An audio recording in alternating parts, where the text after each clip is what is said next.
commence par du cyclisme. Tour de Côte d'Ivoire 2022. L'Ivoirien Karamoko Bamba s'offre la 6e étape.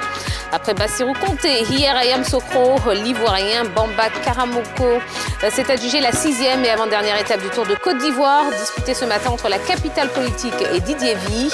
Il a été le plus rapide en bouclant les 78 km en 2 heures 2 minutes 2 secondes devant son compatriote Abou Sanogo et le Burkinabé Paul Daumont.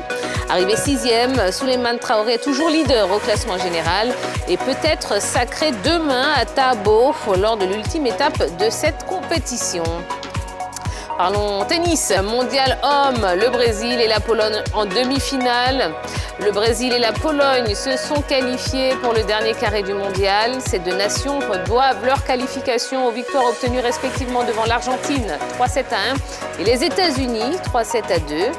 Les deux premiers qualifiés s'affronteront ce samedi pour une demi-finale explosive.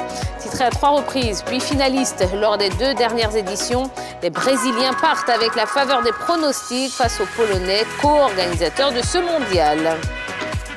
En football, ASEC Mimosa connaît Bakary de retour. L'ASEC Mimosa vient de réussir un autre gros coup à la veille de la Ligue 1 2022-2023. Il s'agit de la signature d'un ancien de la maison, Koné Bakary d'Ibacus. Formé à l'Académie Mimosifcom de 2003 à 2009, le milieu de terrain avait évolué en équipe première avant de s'exiler au WAC de Casablanca. Après plusieurs piges aux Émirats Arabes Unis, il a décidé de venir renforcer l'ASEC Mimosa.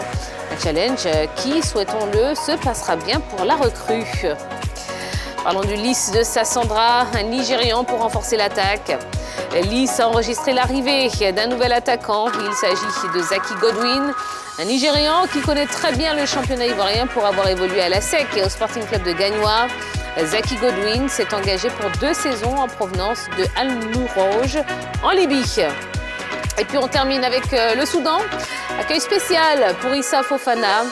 L'ancien gardien de but du FC San Pedro, Issa Fofana, a débarqué récemment au Soudan, où il a paraphé un contrat de 5 saisons avec Al Hilal. Le jeune portier ivoirien a eu un accueil spécial pour ses premiers pas. Les supporters de son club ont scandé son nom pour lui souhaiter la bienvenue. Un accueil que Issa Fofana n'oubliera pas de sitôt. Eh bien, on lui souhaite vraiment plein de réussite dans son nouveau club. Voilà l'essentiel de l'actualité sportive du jour. Henri Jo et Yellow, j'espère que vous êtes prêts parce que ça va chauffer. Et oui, vous savez que les vendredis, il y a 2 teams qui vont s'affronter. Un trophée fictif, ma foi, mais tellement intéressant. Oui, meilleur team de la semaine. C'est ce qu'on leur promet à la fin de l'émission. Comment? Rien dedans. Il n'y a rien dedans? -1. Rien dans le trophée. Il n'y a rien dans le trophée. Alors, vous critiquez le trophée de la grande team? Oh, alors là, Bonne arrivée. Je fais juste une précision. vous méritez un -1 d'entrée. Attention. Déjà. Bon, en tout cas, il y a plein de belles choses qu'on vous promet pendant 90 minutes. Vous savez qu'on est en direct et que l'émission est interactive. Donc, n'hésitez pas à laisser des petits commentaires, des petits messages, que ce soit pour la team ou pour nos 2 invités qui vont arriver dans quelques instants. Sur la page Facebook de la 3 qui est à votre disposition, bien sûr. Vous verrez la petite publication. Hop, laissez-nous un petit commentaire. On est en direct, donc je vous lirai avec grand plaisir. Bon, avant de recevoir nos invités, on va quand même parler de ce qui fait le buzz cette semaine.